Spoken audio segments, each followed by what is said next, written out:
Et puis rajouter peut-être une petite ouverture par ailleurs. Je voudrais juste rappeler, pour poursuivre sur ce que Julie vient de dire, que le SNEP et puis le Centre PSC Société sont je voudrais pas dire précurseurs, mais presque, sur cette question-là, puisqu'il y a eu quand même une étude qui a déjà été initiée depuis 8 ans, déjà en 2015, sous la coordination de Claire Ponté qui est là justement, avec Cécile Autogali, et elles avaient envoyé un courrier au ministère dès 2016 pour alerter sur la raréfaction des femmes en STAPS, et elles avaient réussi à mobiliser un collectif de chercheurs, surtout, de chercheuses surtout, sur ces questions-là.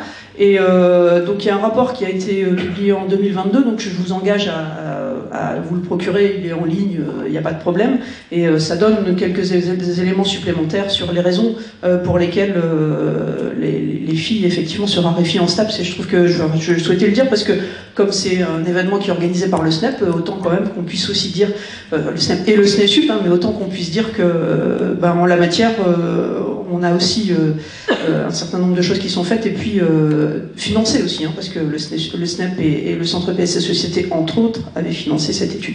Donc ça, c'est ce que je voulais juste rajouter. Et puis pour conclure, je voulais juste aussi dire que finalement, bon, on a beaucoup parlé de VSS, de sexuation des formations, de plan égalité, etc.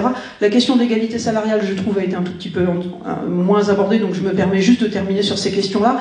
On a évoqué le fait que effectivement, on a souvent tendance à penser que, comme on est fonctionnaire et que nos carrières sont régies par des grilles salariales, etc., il n'y a pas de raison qu'entre une femme et un homme qui occupe, qui exercent le même métier et qui ont le même statut, il y ait des différences salariales. Et pourtant, on a quand même, en termes de précarité, des femmes qui sont plus précaires que les hommes à l'université. À l'université, on a 29% des femmes qui sont contractuelles, et seulement 18% des hommes qui sont contractuels. Donc de fait, déjà il y a une précarité dans la mesure où elles sont contractuelles, plus que les hommes.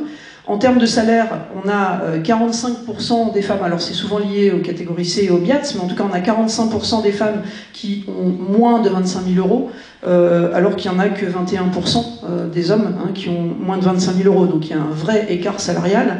Et puis après, on pourrait se dire, plus on avance chez les enseignants-chercheurs, les certifiés, les pragues, etc., il y a moins de différence. Et juste, j'ai le chiffre sur les enseignants-chercheurs seulement, mais le salaire moyen d'un enseignant-chercheur homme, c'est 3 685 net, et le salaire moyen d'un enseignant-chercheur, d'une enseignante chercheuse femme, c'est 3 298. Donc il y a ici près de 400 euros de différence. Pourtant, ils sont tous les deux enseignants-chercheurs, et de fait, ils ont les femmes 400 euros de moins en salaire moyen que les hommes. Ça s'explique, ça peut s'expliquer, mais il faut déjà factuellement avoir ça. Pourquoi elles ont moins? Parce que vous allez me dire, c'est pas normal, c'est bizarre quand même. Oui, parce que simplement les hommes font plus d'heures sup, parce qu'ils sont moins chargés que les femmes de charges familiales, etc. Les hommes ont plus de primes, parce qu'ils occupent les postes à responsabilité qui sont les mieux payés. Quand on voit les primes des présidences d'université, en tout cas à Lyon 1, c'est effarant, et c'est que des hommes qui les ont, globalement. Les VP, il y a moins de VP femmes que de VP hommes, etc. Et puis, il y a aussi ce qu'on a dit tout à l'heure, l'effet de